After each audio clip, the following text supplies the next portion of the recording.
다 함께 사도신경으로 신앙 고백 드림으로 주일 새벽 예배 하나님께 올려드리겠습니다.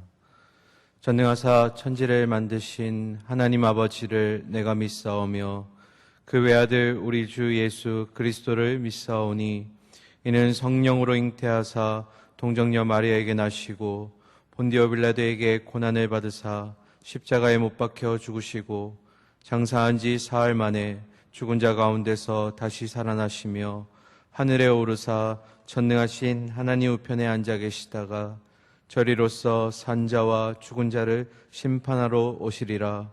성령을 믿사오며 거룩한 공예와 성도와 서로 교통하는 것과 죄를 사하여 주시는 것과 몸이 다시 사는 것과 영원히 사는 것을 믿사옵나이다. 아멘. 찬송가 217장 하나님께 찬양 올려드리겠습니다. 찬송가 217장입니다.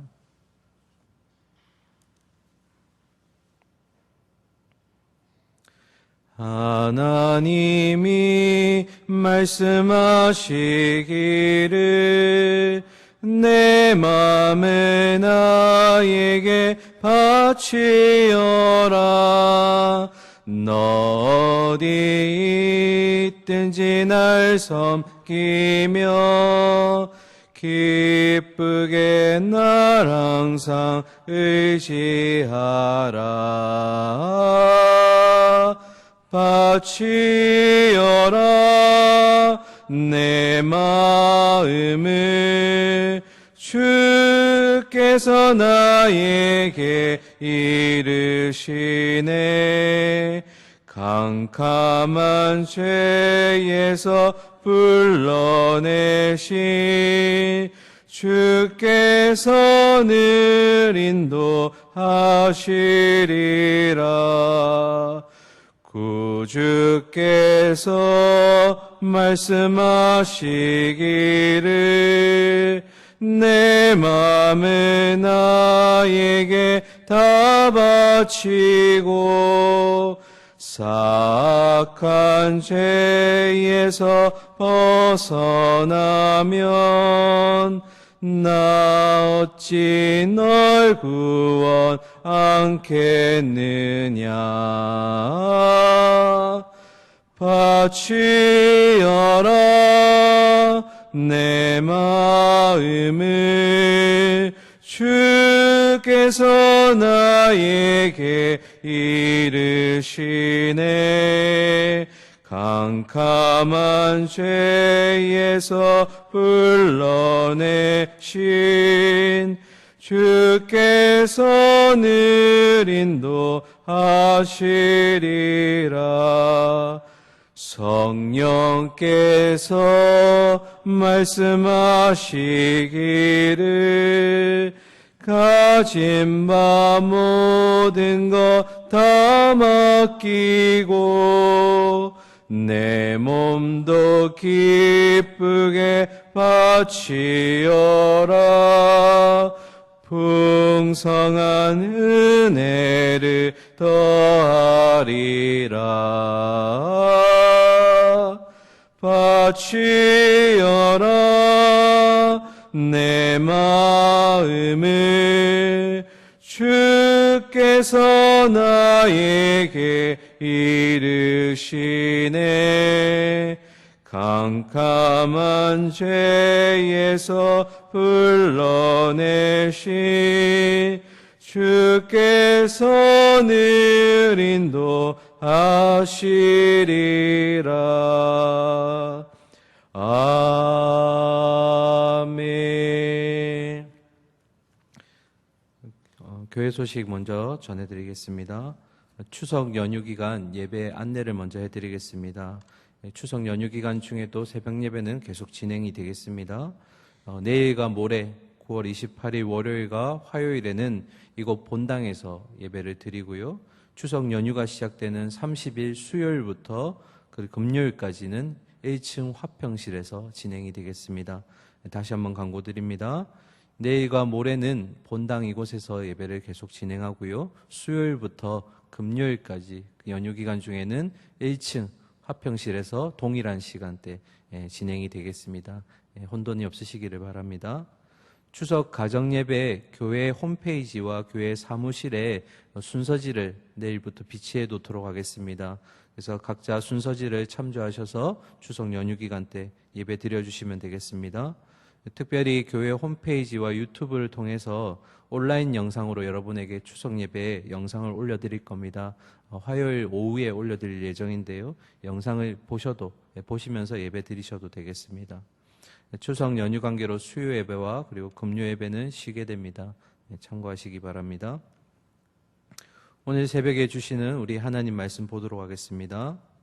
신약 성경 골로새서 4장 7절부터 18절까지 말씀 보도록 하겠습니다.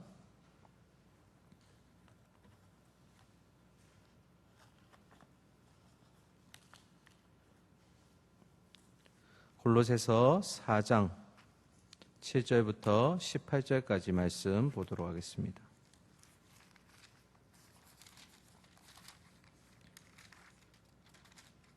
제가 봉독해 드리도록 하겠습니다. 4장 7절입니다. 두기고가 내 사정을 다 너희에게 알려주리니 그는 사랑받는 형제요 신실한 일꾼이요 주 안에서 함께 종이 된 자니라. 내가 그를 특별히 너희에게 보내는 것은 너희로 우리 사정을 알게 하고 너희 마음을 위로하게 하려 함이라. 신실하고 사랑을 받는 형제 오네시모를 함께 보내노니 그는 너희에게서 온 사람이라. 그들이 여기 일을 다 너희에게 알려주리라. 나와 함께 갇힌 아리스다고와 바나바의 생질 마가와 이 마가에 대하여 너희가 명을 받았음에 그가 이르거든 영접하라. 유스도라 하는 예수도 너희에게 문안하느니라. 그들은 할레파이나 이들만은 하나님의 나라를 위하여 함께 역사하는 자들이니 이런 사람들이 나의 위로가 되었느니라. 그리스도 예수의 종인 너희에게서 온 에바브라가 너희에게 문안하노니라. 그가 항상 너희를 위하여 애써 기도하여 너희로 하나님의 모든 뜻 가운데서 완전하고 확신 있게 서기를 구하노니 그가 너희와 라오디게아에 있는 자들과 히에라볼리에 있는 자들을 위하여 많이 수고하는 것을 내가 증언하노라. 사랑을 받는 의사 누가와 또 데마가 너희에게 문안하느니라. 라오디게아에 있는 형제들과 눈바와 그 여자의 집에 있는 교회에 문안하라. 이 편지를 너희에게서 읽은 후에 라오디게아에 있는 교회에서도 읽게 하고 또 라오디게아로부터 오는 편지를 너희도 읽으라. 아키포에게 이르기를 주 안에서 받은 직분을 삼가 이루라고 하라. 나 바울은 친필로 문안하니 내가 매인 것을 생각하라.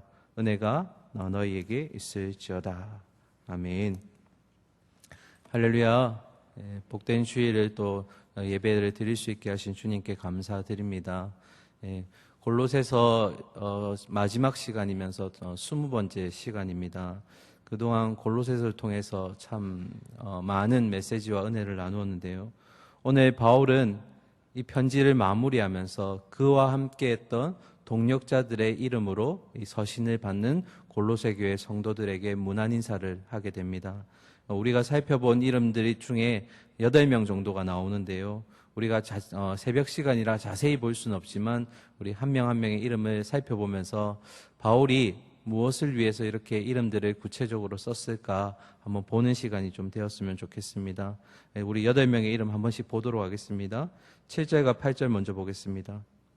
두기고가 내 사정을 다 너희에게 알려주리니 그는 사랑받는 형제여 신실한 일꾼이요 주 안에서 함께 종이 된 자니라. 내가 그를 특별히 너희에게 보내는 것은 너희로 우리 사정을 알게 하고 너희 마음을 위로하게 하려 함이라. 아멘. 자, 첫 번째 이름 뭡니까? 두기고입니다. 바울이 세 번째 선교 여행 때 그리스로부터 시작해서 드로아 지역까지 함께했던 이 동역자가 바로 두기고입니다. 바울이 마지막에 로마의 감옥에 갇혀 있을 때도 함께했었고 바울의 편지 중에 오늘 읽으신 골로새서와 그리고 에베소서를 직접 그 교회에다가 전달한 인물도 바로 두기고입니다. 그래서 이 두기고를 통해서 바울이 자신은 매여 있는 몸이기 때문에 감옥에 갇혀 있기 때문에 두기고를 대신해서 그의 편지를 전달하도록 하게 합니다. 아마도 이것은 8절에 기록된 대로 골로새 교회 성도들이 바울에 대해서 굉장히 궁금해했던 것 같습니다. 그래서 바울이 골로새서를 써서 이 두기고를 통해서 편지를 전하는 모습을 볼 수가 있습니다. 이 두기고에게 바울이 세 가지 별칭을 붙여주는데요. 첫 번째가 사랑하는 형제요. 그리고 두 번째가 신실한 일꾼. 그리고 마지막 세 번째가 주 안에서 함께 종이 된 자. 이렇게 두기고를 소개하였습니다. 세 가지 중에 우리는 신실한 일꾼을 좀 살펴보고자 합니다. 일꾼이란 단어가 이제 헬라어로 디아코노스라는 독특한 단어인데요. 새벽 시간이지만 그냥 들으시면 되겠습니다. 디아라는 단어가 뭐뭐를 통하여라는 단어고요. 코니스라는 단어가 먼지라는 단어입니다. 합치면 원뜻이 먼지 속에 있다, 먼지를 통해 이렇게 되는데요. 먼지 속에서 일하는 사람이 누구일까요? 주로 그때 당시에는 종이나 노예를 부를 때 이 단어를 썼습니다. 그런데 이게 초대교회 시절로 지나가면서 교회에서 사도들을 돕는 자, 교회를 위해서 애쓰는 자들을 바로 일꾼이라고 불렀습니다. 그러다가 이 별칭이 마침내 교회가 정착이 되면서 우리가 잘 아는 집사로 바뀌게 됩니다. 그러니까 두기고에게 사랑받는 형제이며 신실한 일꾼이라는 것은 두기고가 이 교회의 신실한 집사, 오늘날로 말하면 집사라는 것입니다. 그리고 그런 집사를 바울이 신뢰하는 마음으로 대신 편지를 전할 수 있도록 두기고에게 편지를 맡깁니다. 두 번째 인물 한번 보실까요? 9절입니다. 신실하고 사랑을 받는 형제 누구요? 오네시모를 함께 보내니 그는 너희에게서 온 사람이라. 그들이 여기 일을 다 너희에게 알려주리라. 아멘. 오네시모의 이름의 뜻이 유익한이란 뜻입니다. 이익이 된다라는 뜻입니다. 그런데 빌레몬서를 아마 읽으신 분들은 아시겠지만 오네시모의 이런 이름과는 달리 그의 이제 주인이었던 빌레몬에게 큰 경제적인 손실을 입히고 자신은 저 머나먼 길 로마로 도망가 버립니다. 무익한 종이었죠. 그런데 이 도망자의 삶을 살던 이 오네시모가 바울을 만나게 됩니다. 그리고 복음을 영접하게 되면서 새 사람으로 바뀌게 됩니다. 이제 그래서 그의 이름대로 그는 원래는 무익한 종이었지만 이름대로 유익한 삶, 그리스도를 위한 삶을 살게 됩니다. 그래서 바울이 이 변화된 오네시모를 다시 빌레몬에게 돌려보내면서 받아주기를 원한다 하고 썼던 편지가 바로 빌레몬서입니다. 이 오네시모와 앞에 보았던 두기고 두 사람에게 공통점이 있습니다. 이 두 사람은 바울의 서신을 직접 배달해주는 우편의 역할을 감당하는 것입니다. 두 명의 모습을 보았고요. 특별히 이 두 사람에게 한 가지 더 공통점이 있다면 이 사람들에게 두 가지 칭호, 신실함과 사랑받는 형제라고 되어 있습니다. 신실함이라는 것은 하나님의 변함없는 정직함을 얘기합니다. 그러니까 이 오네시모와 두기고는 하나님을 닮아서 신실한 자들, 변함이 없고 열심인 자들, 그리고 동시에 주변 지체들로부터 사랑받는 자들. 그러니까 수직적인 관계와 수평적인 관계가 아주 원활했던 그런 인물들이 바로 두기고와 오네시모입니다. 바울의 두 명의 동력자를 만났고요. 자, 이제는 다음 직접 가지는 못하지만 편지를 통해서 문안 인사하는 우리 6명의 일꾼들을 보도록 하겠습니다. 먼저 10절과 11절입니다. 나와 함께 갇힌 아리스타고와 바나바의 생질 마가와 이 마가에 대하여 너희가 명을 받았음에 그가 이르거든 영접하라. 유스도라 하는 예수도 너희에게 문안하느니라. 그들이 할레파이나 이들만은 하나님의 나라를 위하여 함께 역사하는 자들이니 이런 사람들이 나의 위로가 되었느니라. 아멘. 세 명의 인물이 나옵니다. 아리스타고, 마가, 그리고 유스도라 하는 예수. 마가 말고는 조금 이름이 낯서실 수도 있겠습니다. 이 아리스타고라는 인물은 데살로니가 출신의 유대인입니다. 유대교에서 기독교로 개종하게 되는 인물인데요. 바울의 동력자로서 역시 선교여행을 감당했던 자입니다. 또 마가는 우리가 잘 아는 사복음서의 저자 그 마가입니다. 오늘은 본문에서 뭐라고 소개합니까? 바나바의 생질, 오늘날로 말하면 조카입니다. 삼촌인 바나바, 조카인 이 마가가 1차 선교여행 때는 바울과 함께 선교여행을 가다가 중도에 포기하게 됩니다.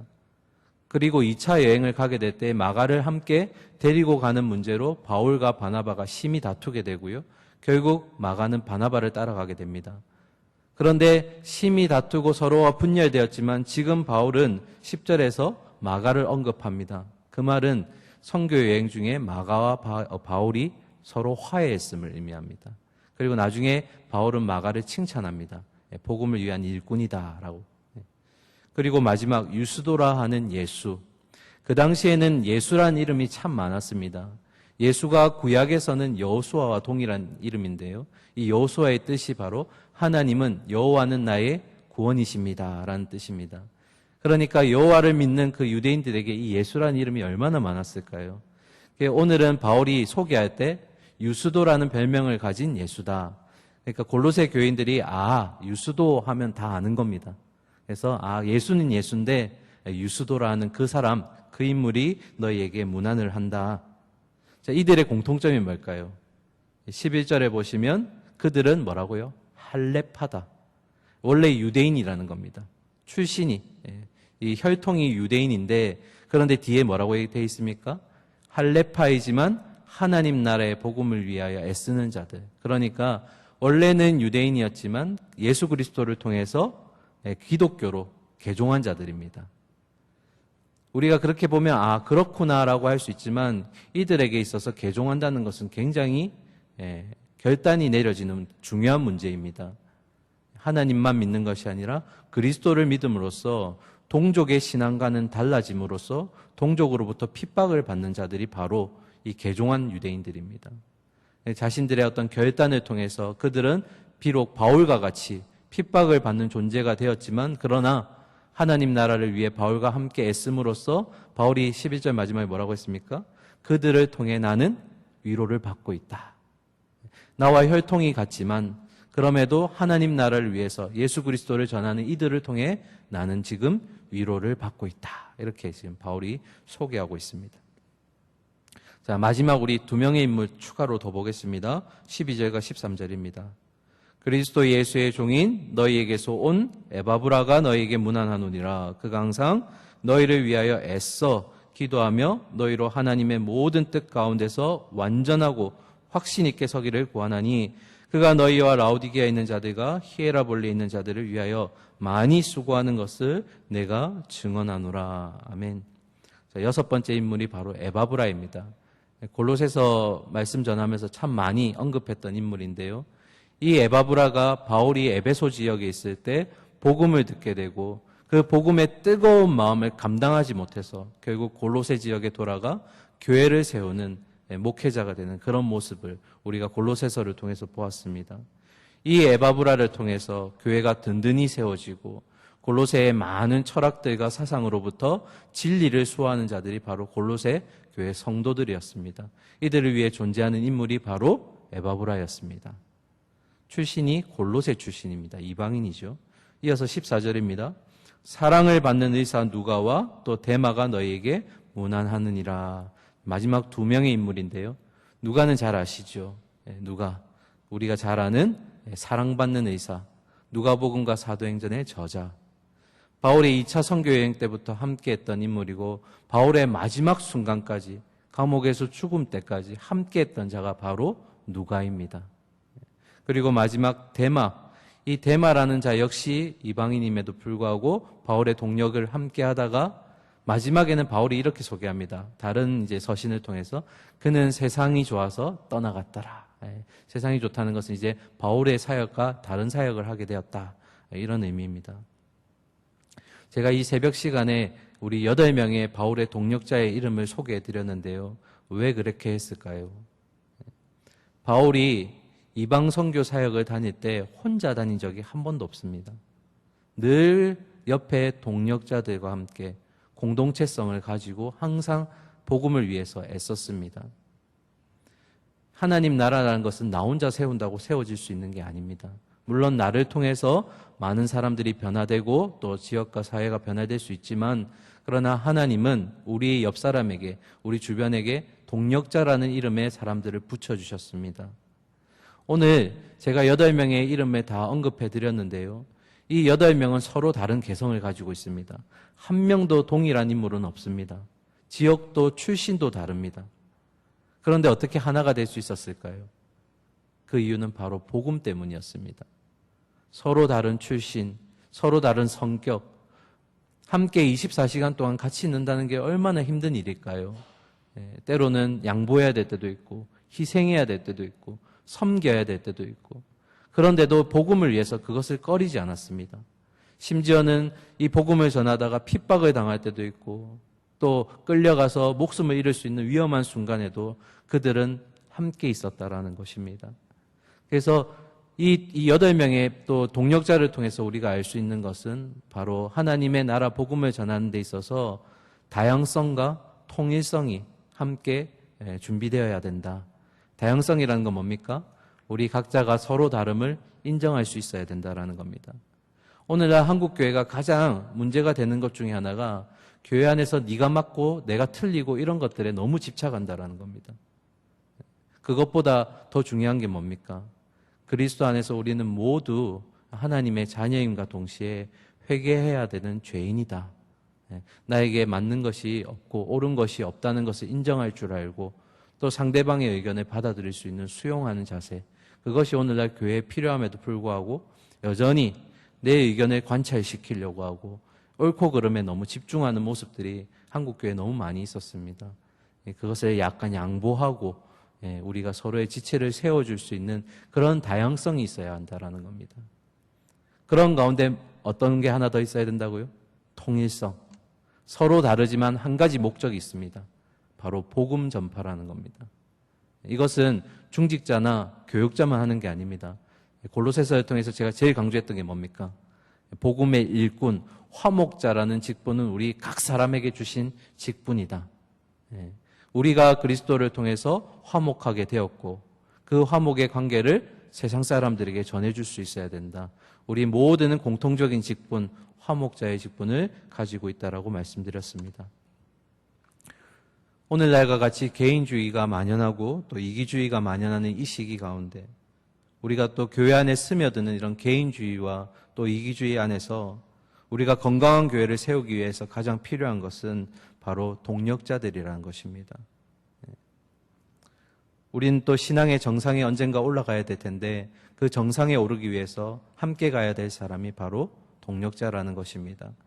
바울의 이 마지막 편지 가운데 이 동력자들의 아름다운 모습이 바울의 하나님 나라의 모습을 어쩌면 비추어주는 모습인지 모르겠습니다.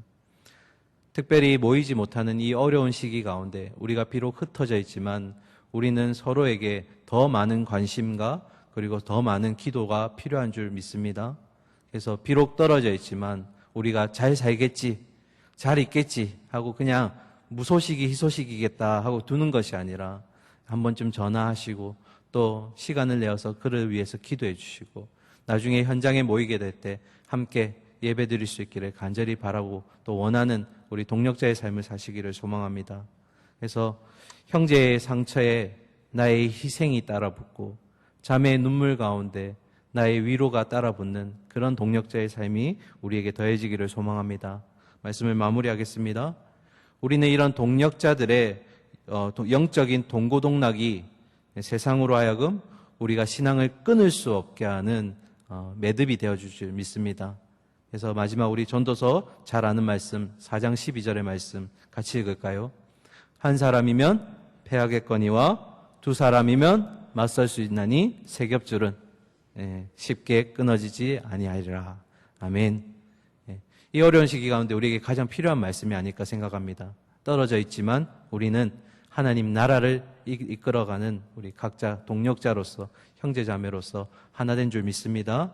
오늘도 각자의 흩어진 자리에서 이 소명을 감당하실 수 있는 저와 여러분이 될 수 있기를 소망하고 축원합니다. 함께 기도하겠습니다. 사랑과 공의 하나님, 이 험한 세상을 살아가는 동안에 내 힘으로 살아갈 수 없음을 우리는 먼저 고백합니다. 그래서 하나님이 하나님의 힘을 또 우리에게 부어주심과 동시에 우리가 손잡고 일어날 수 있도록 우리 주변에 동력자들을 붙여주신 줄 믿습니다. 하나님, 하나님 나라를 세워가는 이 일에 있어서 우리가 함께 애쓰고 노력할 수 있게 하여 주시옵소서. 바울이 혼자 다니지 않고 하나님 나라를 위해서 함께 일했듯이 우리도 이 사역을 함께 감당할 수 있기를 소망합니다. 특별히 하나님, 우리가 이 코로나 사태로 인해서 떨어질 수밖에 없고 또 함께 모여 예배할 수 없는 이 어려운 가운데서 우리가 가장 적극적으로 우리 동력자들을 위해 할 수 있는 것은 바로 기도인 줄 믿습니다. 우리 각자의 자리에서 정말 교회를 향한 그 마음과 그리고 우리 교회의 지체들을 향한 마음들을 하나님께 늘 고백할 수 있기를 소망합니다. 하나님, 이 어려운 시국 가운데서 우리 성도님들의 경제적인 여건을 붙들어 주시고 또 질병의 어려움을 아버지 치유하여 주시고 내적인 마음의 어려움과 또 사랑과의 관계 문제로 어려워하는 우리 성도님들 계시다면 기도하고 간구하는 가운데 하나님 은혜를 더하여 주시고 또 치유와 회복을 경험하게 하여 주시옵소서. 이 코로나 사태가 어서 종식되어서 함께 예배드릴 수 있기를 소망합니다. 하나님 뜻을 보여주시고 우리가 이를 위해서 끝까지 하나님 붙들고 기도할 수 있게 하여 주시옵소서. 하나님 복된 주일 주심에 감사드립니다. 이제 이번 주간 추석 연휴가 시작될 터인데 하나님 오고 가는 발걸음 있다면 지켜주시고 또 하나님 코로나 때문에 가지 못하는 안타까움이 있다면 또 그 자리를 축복하여 주시고 마음의 위로를 더하여 주시기를 소망합니다. 하나님 오늘도 복된 주일 가운데 주님 우리와 함께 하시며 또 말씀을 주셔서 한 주를 살아갈 수 있는 힘을 더하여 주시옵소서. 살아계시고 우리와 함께 동행하시는 예수 그리스도 이름으로 기도드립니다. 아멘.